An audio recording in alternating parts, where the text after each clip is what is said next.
Hello and welcome back to the Women's Football Chat. Today we're going to be talking all things WSL and the fallout from this weekend's round of fixtures. Arsenal lost to Chelsea, Manchester City beat Brighton, and where does that leave us in the title race? So much happened, Harry. What a weekend of football. Yeah, it was an absolutely incredible weekend from start to finish, starting on the Friday night with the biggest game of the season, probably being the most anticlimactic game of the season. Yeah. And then the result on Sunday having big consequences, not only for the title race, but for those European places and the relegation. But yeah, no, it was a very, very exciting weekend of football. For some fans, it was great. For others, it was terrible. Yeah, let's start with the Friday night game. Then we were live for it. Of course, Chelsea 3, Arsenal 1. A damning reflection of Arsenal's season, you would have to say. Wow, it was very... On one hand, it was surprising because you thought about the form that Arsenal had going into the game, the momentum they were carrying. You really thought Chelsea could give them they'd give Chelsea a good game. But it's also not surprising on the other hand, in terms of the way we know Arsenal play in these big games. They do not turn up when there's something on the line most of the time. And that didn't happen again. They beat Chelsea early on the season when there was still time for it. No matter what happened in that game, there was still time for it to be resurrected, and Chelsea The pressure wasn't there in that match. Pressure was there. Anticipation was so high for this game, and Arsenal once again did not deliver. Could you blame it on the socks? Could you blame it on the fact on Eidevall? Could you? It was another really poor showing from Arsenal, and again, it was exactly when they didn't need it. Yeah, I think that's an interesting statement. I don't think Arsenal were particularly poor, actually. I think that while they really struggled to get things going, and I think that may well have been a tactical flaw from Eidevall. I don't think starting Blackstone was the best idea. I think Russo would have held that ball up better. I don't necessarily think Arsenal were bad. I think Chelsea were exceptional. What Chelsea did really well was that they used the ball, they used the pitch, they spread the ball really wide, and that meant it's very difficult for Arsenal to mark up all the options because Chelsea were using the left-hand side, overloading over there. Brighton holds onto the ball, then they work it back round, Canarides in loads of space, and that's how they were creating a lot of their chances. And if we think about the first goal, the Lauren James one, I think that changed the game hugely. That alternation, is that a word? Alteration in game state was huge. And that was a somewhat fortunate goal. She broke through, she burst through, stood her ground well, the defender, but then James managed to take it past her, fire one at Zinsberger, and Zinsberger's got to be doing better there, but it's a bit unfortunate in the manner in which they concede. That shifts the game state, that shifts Arsenal's mentality, and that changes Chelsea in the way they play as well, because suddenly they've got an advantage. They can be a little bit more aggressive with their football, they've got a little bit more confidence in the way they're playing, and that's how they were ending up. That's how they ended up 3-0 up at half-time, because Chelsea really ran with that start. And that continued for the first half. Chelsea ended up 3-0 up. I know the other two goals were somewhat fortunate. There was a Aaron Cuthbert strike that was going wayward, but Nusken taps it in. There was the one that came off Nusken and still went in. So those were somewhat fortunate in the manner in which they were scored. But Chelsea were the better side throughout the match. They deserved the goals they got, and they got themselves into positions to take advantage of Arsenal's misfortune because they were the better team on the night. And I think that while you could say Arsenal weren't the best, Chelsea were exceptional. So I wouldn't necessarily blame Arsenal for this one. It's more Chelsea were just so good. Yeah, and maybe Eidevall got selection wrong. Yeah, I think the problem for Arsenal was that in that first half, the game was over before it even really got started, to be honest. And that meant that going into the second half, what was the point? Because Arsenal knew there was no way they were going to score 4 goals at Stamford Bridge and turn this game around. And I think that was Arsenal's downfall, was it? Because in the second half, when they made the changes for Russo and, was it Manu who came out at half-time or someone else? When they made those changes... They made triple changes in there at half-time. Yeah, potentially. Fox came on for Catley and Manu on for Plover. But the problem was, they looked all right second half. They gave Chelsea a good game, and obviously they got their goal towards the end. But the problem is that all the damage was done in the first half. They couldn't undo that in the second half, and that was a really poor showing. But eventually, I think because they were so, I don't know, that first 20, 30 minutes completely ruined their game, because I think for the rest of it, they were in the game, and eventually you could argue, they won the second half, 1-0. Yeah, I would, however, counter that with the fact that Chelsea did take their foot off the gas a little bit. Of course. They weren't going hell for leather. If they were, they possibly could have got a really embarrassing defeat here for Arsenal. It could have been 5-6, The way Chelsea were playing in that first half, if they continued that in the second half, it would have been a really damning result. I don't think 3-1 reflects too poorly on Arsenal. I do, however, think it makes their chances of winning the WSL title now almost non-existent. Yeah, I think the fact that no WSL side has won the title while losing more than 2 games. Arsenal now have 4 losses to their name this season, so it's not been spectacular from them. And given the fact that they beat Chelsea in the first half of the season, given the fact that they've beaten City when they've played them, I think it's really frustrating for Arsenal to be in the position they are, because they shouldn't be. They should have beaten Tottenham, they should have beaten West Ham, and they should be joint top right now with Chelsea and City, even with that Chelsea loss thrown in there. And I think that's where the frustration comes for Arsenal fans, because they should be there. Arsenal should be in the conversation this year. And so, while I can understand the frustration of many Arsenal fans, I don't think the answer is take everything and tear it apart and throw it away. I think it's look at what's gone well this season, look at where you can improve, and aim to be right up there again next season. I think next season, not a whole lot of change is needed, because while Chelsea may well be up there, we'll have to see. There is a chance they're not. And so, if you have a well-oiled Arsenal machine with a few improvements here and there, I think that works. A lot of people have said things like, sell everyone, bin them off, go and get a whole new squad and build around some of your best stars, but sell the old ones. I'm not sure that's necessarily the case. Of course, there's some deadwood that needs to leave. There's some players that perhaps have outstayed their welcome that need to go, but I don't necessarily think this Arsenal side is a bad team. And with a few improvements, I think they can definitely be at the level to compete for the title next season. But I think they are out of it now. Yeah, I think if they were second and they're only 6 points behind, say, Chelsea, I would say there's still a chance. Anything can happen in football. But the fact they're not only 6 points behind Chelsea, who are top, they're also 6 points behind City in second. Yeah. I feel like that's what makes it look worse, because they're third, they're just on the cusp of Europe. And actually, because there's 2 teams that are 6 points ahead of them, it looks like they haven't been in the fight at all. Whereas it was just one game week where they were already 3 points behind, they lost again. We know what's happened from there.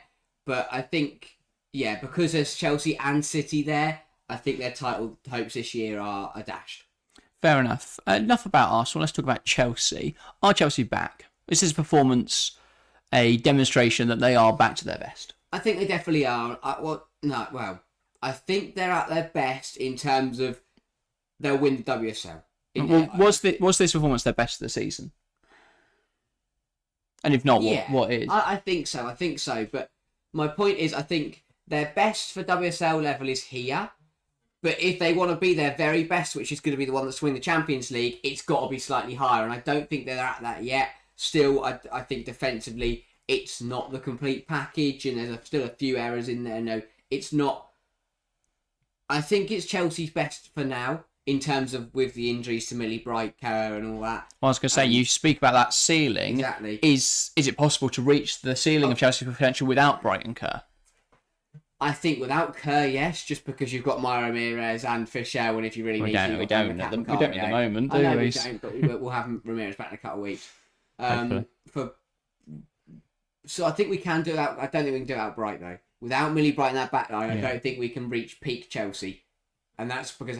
But yes, I think if Chelsea play at the standard that they did in the Arsenal game for every single game for the rest of the season, they will win this league title.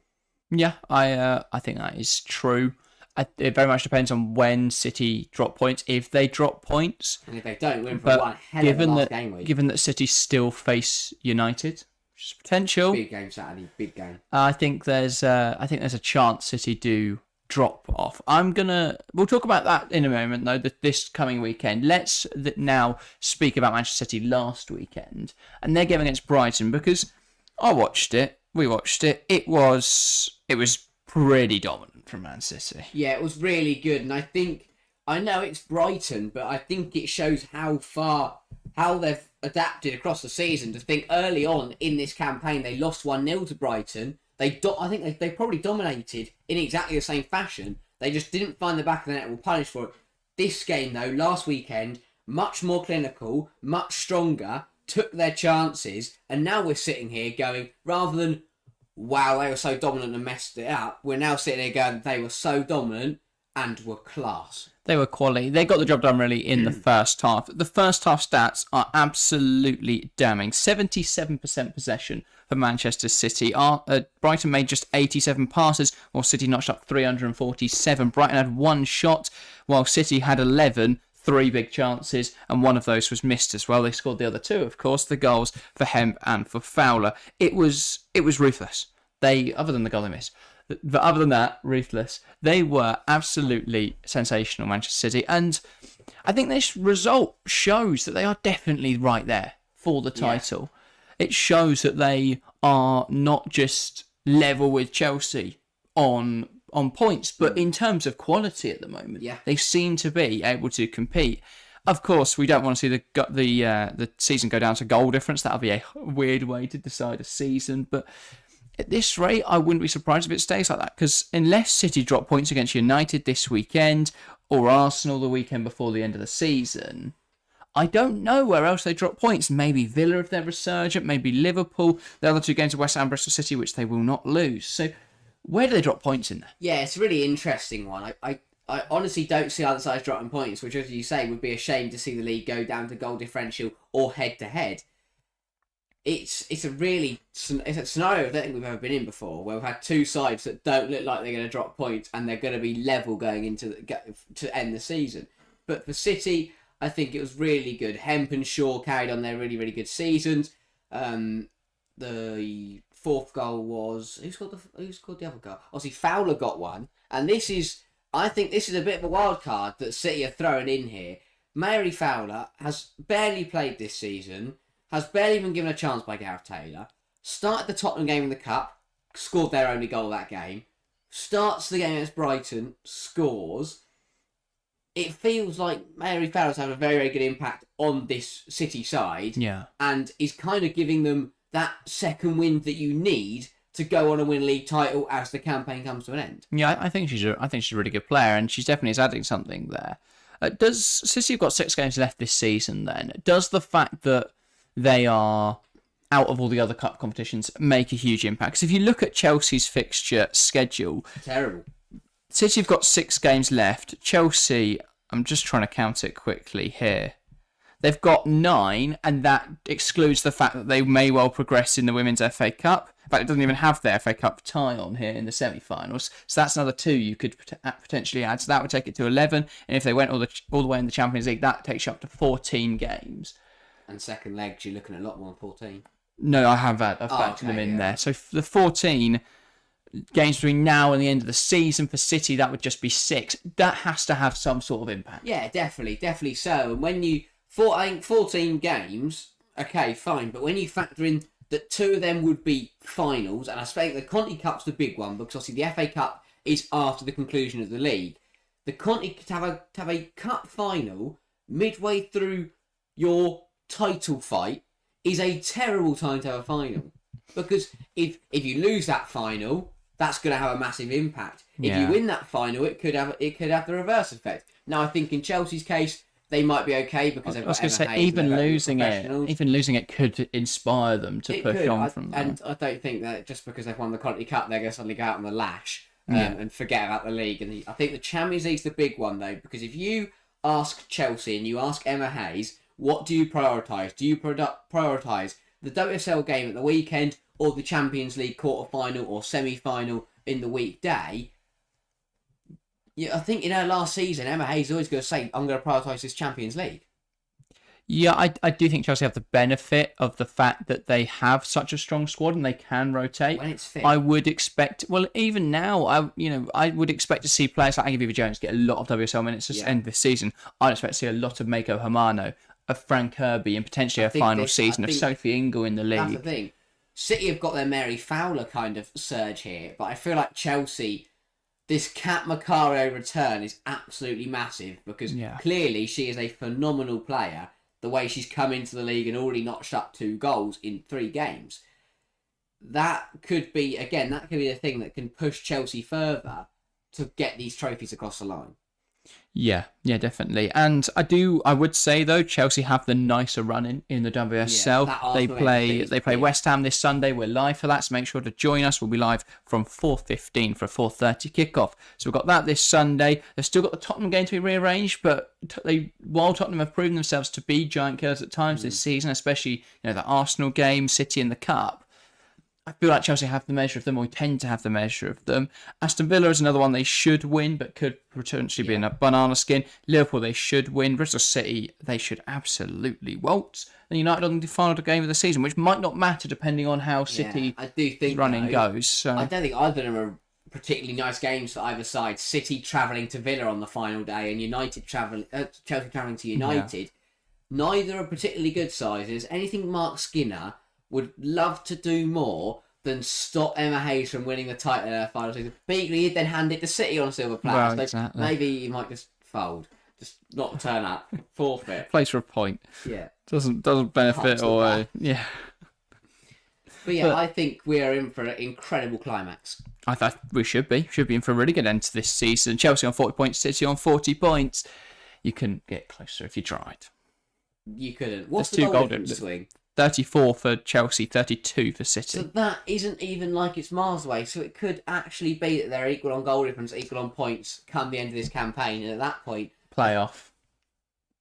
Still what? I would rather a playoff game than it go down to head-to-head or goal difference. That's an interesting... Obviously, I can't scrap the rules of the league. Well, exactly. And I don't really... Do Chelsea win that? Who knows?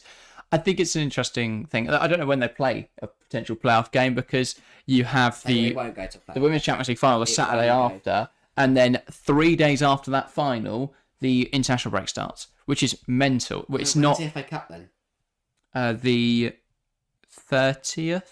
No, I don't remember. To be honest, okay. I think doesn't it goes FA Cup, Champions League final, internationals. No. Oh. I don't know. Let's Google. Let's find out on the fly. Yeah. You are going to have to keep going. This is going to get really boring. But I think it is going to be tough for Chelsea. But again, if there's any side that can do it, it's going to be Emma Hayes' Chelsea side. But overall, City look very good. 12th of May. So the weekend in between the penultimate game and the final game. Oh.